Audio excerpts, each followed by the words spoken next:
সেই যুদ্ধবিরতির চুক্তি লঙ্ঘন করে গত 17 তারিখে পুনরায় এই ইসরায়েল আবার বোমা হামলা শুরু করেছে। আমরা দেখলাম এই প্যালেস্টাইনকে নিয়ে মার্কিন সাম্রাজ্যবাদ তার যে ষড়যন্ত্র এবং চক্রান্ত এবং তার যে ব্যবসা সেটা ইতিমধ্যে প্রকাশিত হয়েছে। ডোনাল্ড ট্রাম্প ক্ষমতায় আসার পরই তিনি ঘোষণা করলেন যে গাজা থেকে গাজাবাসীকে সরে দেওয়ার জন্য তিনি আহ্বান জানালেন যে গাজা আমেরিকাকে দিয়ে দিতে হবে, গাজার দখল নেবে মার্কিন যুক্তরাষ্ট্র। এই ধরনের কথা, অধ্যত্বপূর্ণ কথা মার্কিন সাম্রাজ্যবাদের মোড়ল তার নেতা ডোনাল্ড ট্রাম্প ঘোষণা করলেন। এবং তারপরে আমরা দেখলাম ইসরায়েলের ওই যুদ্ধবাজ গণহত্যাকারী নেতানিয়াহু প্রধানমন্ত্রী তিনি গেলেন মার্কিন যুক্তরাষ্ট্রের ডোনাল্ড ট্রাম্পের সাথে বৈঠক করতে। সেই বৈঠকের মধ্য দিয়েই এই যে যুদ্ধবিরতি লঙ্ঘন করে পুনরায় এখানে বোমা হামলা শুরু হয়েছে, সেই বোমা হামলার যে পরিকল্পনা নীল নকশা সেখান থেকে প্রণীত হয়েছে। সে কারণে আমরা বলতে চাই যে মার্কিন যুক্তরাষ্ট্রের মদত ছাড়া ওই ছোট্ট দেশ মধ্যপ্রাচ্যের ইসরায়েল, সেই ইসরায়েল সেখানে প্যালেস্টাইনে কোন ধরনের হামলা, গণহত্যা, বোমা হামলা সেখানে চালাতে পারত না।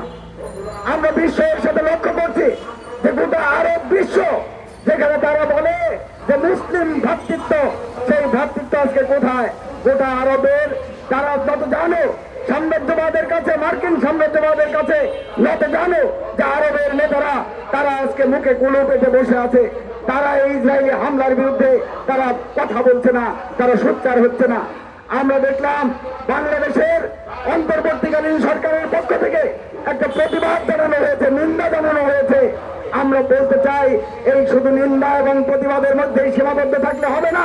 আন্তর্জাতিক সকল ফোরামে এই ইসরায়েলি গণহত্যা বন্ধের দাবিতে এবং মার্কিন যুক্তরাষ্ট্রের মদতে যে গণহত্যা চলছে তার বিরুদ্ধে সোচ্চার হতে হবে। বিশ্ব সম্প্রদায়কে সাথে নিয়ে বাংলাদেশ যে সাম্রাজ্যবাদ বিরোধী, গণতন্ত্র প্রিয়, মানুষের ব্যক্তি স্বাধীনতা, সার্বভৌমত্বকে বিশ্বাস করে সেই বিষয়টি যে বিশ্ববাসীকে জানাতে হবে, বাংলাদেশের জনগণকেও জানাতে হবে।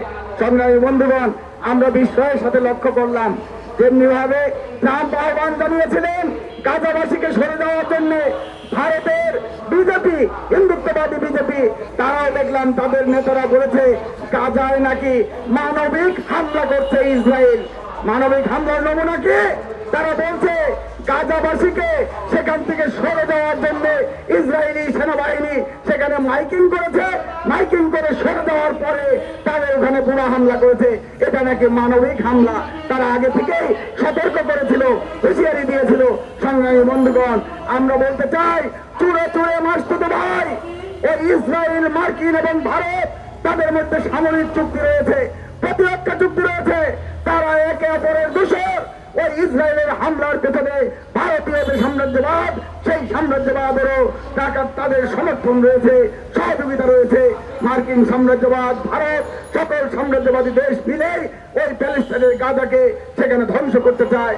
আমরা বলতে চাই প্যালেস্টাইনে যে হত্যা হচ্ছে, যে যুদ্ধ হচ্ছে, গণহত্যা হচ্ছে, সেটা কোনো ইহুদি বনাম মুসলমানদের যুদ্ধ নয়, সেটা সাম্রাজ্যবাদীদের দ্বারা নিপীড়িত, মুক্তিকামী, স্বাধীনতাকামী প্যালেস্টাইনিদের যুদ্ধ।